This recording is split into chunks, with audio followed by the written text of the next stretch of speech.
जब किसी लड़की की शादी हो ना, तो लड़की के पिता से मेरा निवेदन है कि ये मत देखना कि लड़के का खानदान कैसा है, ये भी मत देखना कि लड़के के मां बाप कैसे हैं, और ये भी मत देखना कि लड़के का घर कैसा है, पैसा कितना कमाता है। पड़ोसियों से भी मत पूछना, पड़ोसी तो और सत्यानाश करने को तैयार बैठे हैं।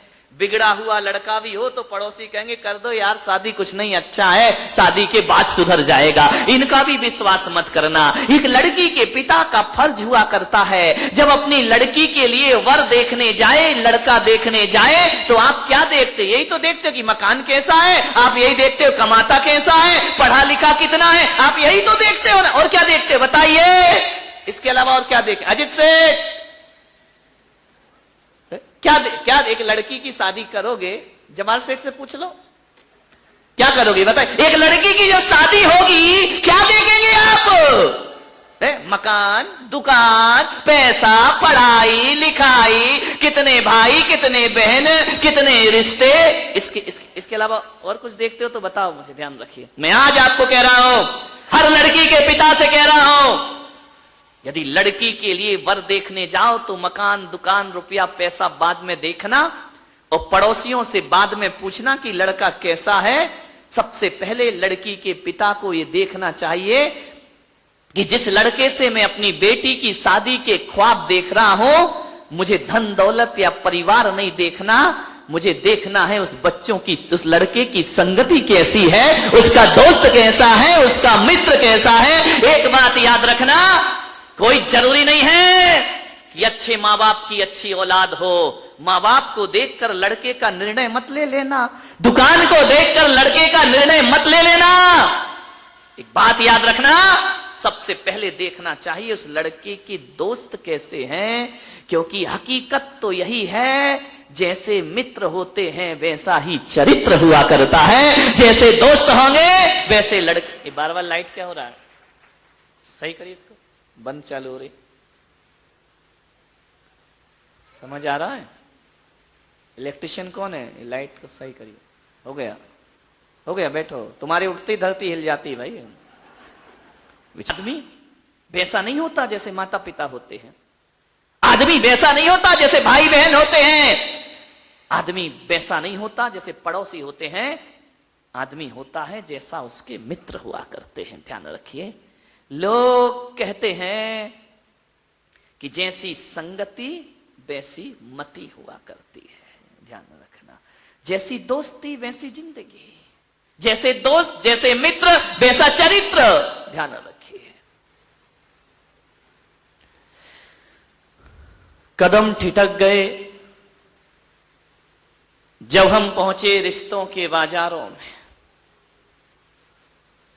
कदम ठिठक गए जब हम पहुंचे रिश्तों के बाजारों में, बिक रहे थे खुलेआम रिश्ते बाजारों में। हमने पूछा कांपते ओंठों से, क्या भाव चल रहा है रिश्तों का बाजारों में? दुकानदार ने कहा कि हुजूर कौन सा रिश्ता खरीदेंगे, हर रिश्ता बिक रहा है बाजारों में। कौन सा रिश्ता खरीदेंगे? माता पिता का रिश्ता, भाई बहन का रिश्ता, पति पत्नी का रिश्ता, इंसानियत का रिश्ता, प्रेम का रिश्ता, धर्म का रिश्ता। बताएं कौन सा रिश्ता खरीदेंगे आप? हम कुछ देर मौन रहे और हमने कहा कि दोस्ती के रिश्ते का क्या भाव है। हमने कहा कि दोस्ती के रिश्ते का क्या भाव है। दुकानदार ने नजरें झुकाई, आंखें भरी और उसने कहा हुजूर ये रिश्ता बिकाऊ रिश्ता नहीं हुआ करता है, ये रिश्ता बाजारों में नहीं बिका करता है, और जिस दिन ये रिश्ता बिक जाएगा उस दिन सारा संसार उजड़ जाएगा, ये जीने रहने लायक नहीं रह पाएगा। ध्यान रख, दोस्ती का रिश्ता कभी नहीं बिकता है। एकाकी जीवन कब तक जिएगा आदमी? किसी ना किसी साथी की जरूरत जरूर पड़ा करती है। जिंदगी में जीने के लिए एक साथी की जरूरत जरूर हुआ करती है। एक मित्र की जरूरत होती है। जिंदगी के सफर में चलते चलते अचानक किसी मोड़ पर किसी अजनबी से मुलाकात हो जाती है और वो अजनबी इतना अपना लगने लगता है जितना शायद कभी अपने भी अपने नहीं लगते हैं। ध्यान रखें। दोस्ती का एक निवेदन कर रहा हूं आपसे। दुनिया में 3 चीजें हैं।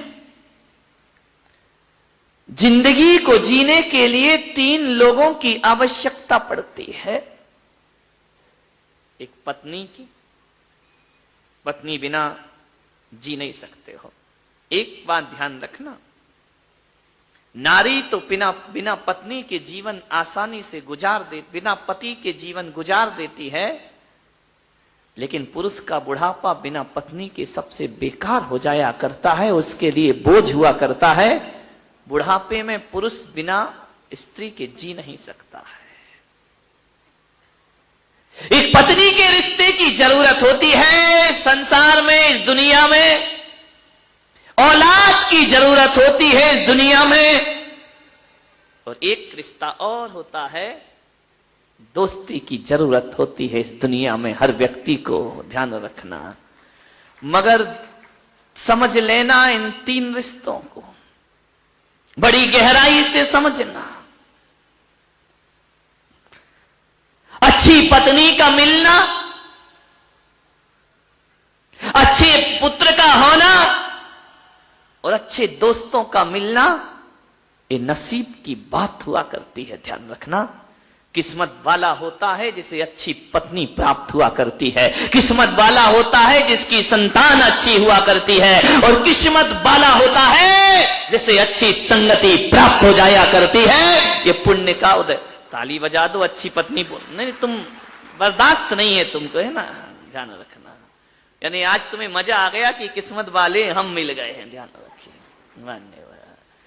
किस्मत से मिलती है, नसीब से मिलती है अच्छी पत्नी, नसीब से होती है अच्छी औलाद और नसीब से मिलते हैं अच्छे दोस्त हमारी जिंदगी में। ध्यान रखिए, मान्यवर। पर एक बात थोड़ी मजे की है। पत्नी को लाने के लिए परिवार जिम्मेदार है। पत्नी कैसी हो इसका चयन परिवार करता है। ध्यान रखिए, पत्नी कैसी होना चाहिए हमारे हाथ में नहीं, ये परिवार और रिश्तों के हाथ में है। औलाद कैसी होना चाहिए ये भी हमारे हाथ में नहीं है, ये प्रकृति की देन है। ध्यान रखना, मुसलमान हो तो अल्लाह की देन है, हिंदू हो जैन हो तो प्रकृति की देन है। ध्यान रखिए, अच्छी पत्नी लाना परिवार के हाथ में है। अच्छी औलाद पैदा होना ये प्रकृति और किस्मत के हाथ में है।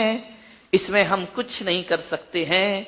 लेकिन एक बात ध्यान रखो बारामती वालों, कि पत्नी के लिए, पत्नी को लाने में परिवार का हाथ होता है और बच्चों को आने में प्रकृति का हाथ होता है। लेकिन दोस्त को लाने के लिए प्रकृति का हाथ नहीं होता है, इसमें परिवार का साथ नहीं होता है। दोस्त का चयन तो हम खुद ही किया करते हैं, हम खुद स्वतंत्र होते हैं दोस्त बनाने के लिए।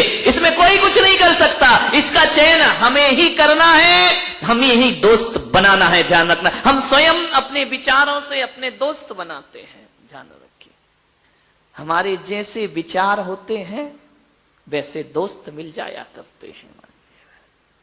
सोचना है, दोस्त का चयन बड़ी सोच समझ के करना। गलत दोस्ती कर ली तो मां बाप को जिम्मेदार मत बनाना। गलत दोस्ती हो गई तो बच्चों को जिम्मेदार मत मानना। गलत लोगों की संगति हो गई तो परमात्मा को दोष मत देना। ये दोस्त तुमने खुद बनाए हैं। ध्यान रखिए, मान्यवर, दोस्त हम ही बनाते हैं। संस्कारों का, मैं ब्रह्मचारी था, अहमदाबाद में 93 की बात है। मैं एक के घर में भोजन के लिए गया। उन्होंने कहा ब्रह्मचारी जी पधारिए, भोजन ग्रहण करिए। मुझे बिठाया गया। मां रोटी बना रही थी। अब ब्रह्मचारी को तो एक दो ही लोग देते हैं, महाराज थोड़ी है कि लाइन लग रही है। मां रोटी सेक रही है। बेटी से कहा ब्रह्मचारी जी को भोजन परोसो। बेटी ने भोजन परोसा मेरी थाली में। नमक रखने का समय आया और जैसे ही बच्ची ने नमक रखा, मां की निगाह पड़ी, उसने एक बेलन उसके हाथ में मारा। लड़की का हाथ झंझना गया। मैंने कहा भाई ये क्या बात है, ये मैं भोजन कर रहा हूं कि यहां तो महाभारत चल रही है। फट से लड़की कुछ ना बोली, ना लड़की रोई, ना लड़की चीखी, कुछ नहीं, चुपचाप रही। उसने व्यवस्था बदल दी। आहार के बाद मैंने पूछा, मेरा तो मौन था। मैंने कहा मैं आपके यहां भोजन को आया, आपकी लड़की इतने प्यार से परोस रही थी, आपने उसे बेलन क्यों मार दिया? बोले ब्रह्मचारी जी, इस लड़की को मैंने 10 बार समझाया कि थाली में नमक कहां रखते हैं और सब्जी कहां रखते हैं, ये आज फिर भूल गई। तो जब ये समझाने से नहीं समझी तो मुझे बेलन उठाना पड़ा। और आप जानते हैं मैंने एक शब्द भी नहीं बोला और एक बेलन ने नमक कहां रखना चाहिए वहां व्यवस्था इसकी करा दी। अपने आप इसने उठाकर रख दिया। अब इसे जिंदगी भर याद। मैंने कहा इतनी बारीकी, मैंने कहा क्या फर्क पड़ता है, नमक यहां रख दिया, यहां रख दिया। बोले महाराज नमक के स्वाद में कोई फर्क नहीं पड़ता, लेकिन आदमी के व्यवहार में बहुत फर्क पड़ा करता है। मेरी लड़की पराये घर जाएगी, इसे इतना ज्ञान होना चाहिए कि भोजन कैसे परोसा। इतना ध्यान आप देते हैं बच्चों का भविष्य बनाने में। मान्यवर निवेदन है आपसे, सोचना है आपको कैसे करें बच्चों की परवरिश। एक लड़की की शादी होना थी, अमीर आदमी, करोड़पति, अरबपति, किसी पैसे की कमी नहीं। 20 नौकर चाकर जिसके घर में, एक करोड़पति के घर में एक आदमी अपने लड़के के लिए लड़की देखने गया। और जैसे ही गया बड़ा स्वागत हुआ, कालीन बिछाए गए, गुलाब जल से स्वागत हुआ। आइए, अभिनंदन है, आपका स्वागत है, पधारिए। बहुत स्वागत हुआ। डाइनिंग टेबल पर इतनी प्लेट लगी कि लड़के का बाप देखकर हैरान हो गया कि इनके घर में ऐसा भोजन हुआ करता है, बड़ा स्वागत सत्कार। लड़के हर चीज में, नौकर खड़े हुए हैं, पानी लेकर नौकर खड़े, अटैची उठाने के लिए नौकर खड़े, कार का दरवाजा खोलने के लिए नौकर खड़े। बड़ा स्वागत हुआ। लड़की के पिता ने कहा तो भाई साहब रिश्ता पक्का समझूं। लड़के के पिता ने कहा घर जाके जवाब दूंगा। अरे बोले क्या पसंद नहीं आया? मेरी लड़की पढ़ी है, लिखी है, खूबसूरत है, इतनी सुंदर है, पढ़ाई लिखाई में टॉपर है। उसने कहा ठीक है, जवाब घर जाके दूंगा। 8 दिन बीते, 10 दिन बीते, 1 महीना बीता, कोई जवाब नहीं। लड़की के पिता का फोन गया, भाई साहब आपने कुछ जवाब नहीं दिया, हां या ना में जवाब दो, क्या कमी है मेरे घर में? लड़के के पिता ने कहा कि भाई साहब मुझे क्षमा करना, यदि मैंने महीने भर जवाब नहीं दिया तो इसका मतलब है मैं तुम्हारे घर में रिश्ता नहीं करना चाहता हूं, लेकिन जब आप मजबूर कर रहे हैं तो मैं कहता हूं कि ये रिश्ता मुझे मंजूर नहीं है। अरे क्या कमी रह गई? मेरी लड़की पढ़ी लिखी है। बोले बेशक कोई दिक्कत की बात नहीं है, मेरी लड़की, बोले आपकी लड़की बहुत सुंदर है। सुंदरता तो बहुत है उस लड़की में। मेरे घर में पैसों की कमी नहीं, कितना पैसा चाहिए आपको? लड़के के पिता ने कहा मैं अपने बेटे को बेचता नहीं हूं पैसों में, मेरा बेटा बड़ा योग्य है, सुशील है, और रही दौलत की बात, तो दौलत की कमी तो मेरे घर में भी नहीं है। यदि ये करोड़पति के घर रिश्ता लेके पहुंचा था तो मैं कोई खाकपति तो नहीं होऊंगा ना मेरे भाई, मेरे पास भी पैसा है। तो उसने कहा, भाई साहब जरा ये बता दो, ऐसी कौन सी बात है जिससे आप शादी नहीं कर रहे? बोले, बस एक बात मेरे सीने में चुभी है, इसलिए मैं तुम्हारी बेटी से शादी अपने लड़के की नहीं करूंगा। बोले, कौन सी बात चुभी है? बोले, जहां पानी भी नौकरों के द्वारा परोसा जाता हो, जहां भोजन भी नौकरों के द्वारा परोसा जाता हो, जहां सब व्यवस्थाएं नौकरों के द्वारा होती हो, अरे उस घर की लड़की लाके मैं अपने घर को बर्बाद नहीं करना चाहता हूं।